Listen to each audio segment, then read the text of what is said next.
Ya principiaya conduci voters registration el Commission on Election del Noviembre 7.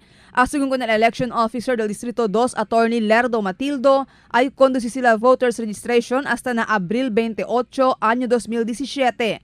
En preparación según para na SK y barangay election que ay conduci na Oktubre otro año. Akal según maganuevo registrante o quiere cambiar residencia, debe llevar di ila government-issued identification card o employee card.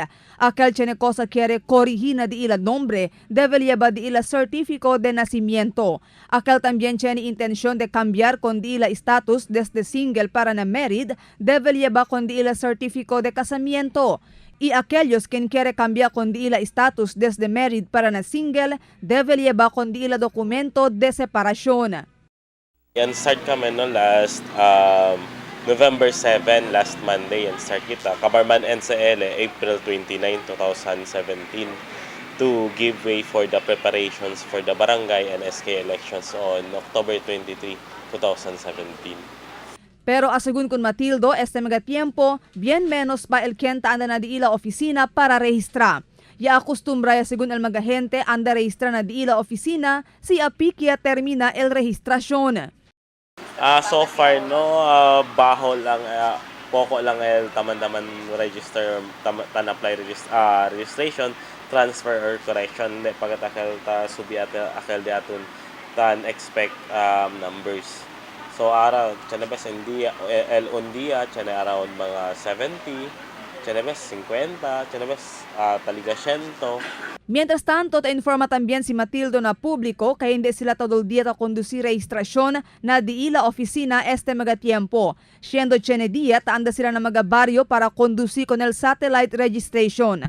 Akal magabarangay según que quiere manda sa satellite registration na di ila lugar, necesita lang envia request letter na di ila oficina y necesita alcanza na más de 200 persona el quien manda registra. Pero ta-evita según sila anda na mga baryo kay tiene problema na paz y orden. Last week pwede kami bisita el barangay Bungyaw. However, this week, ara Friday and Saturday, bisita kami at barangay Lumbangan and Lumayang. Actually, asa kami na barangay Lumbangan, pero man cater kami dos barangay sa barangay Lumbangan pati Lumayang.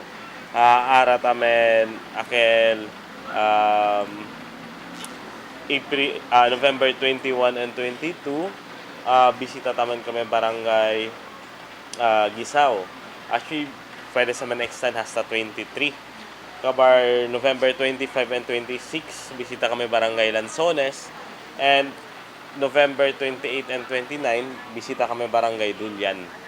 El concentra según sila na satellite registration dentro de este mes de noviembre. Y na otro año, permanente sila conduci con di ila registrasyon na di ila mismo oficina.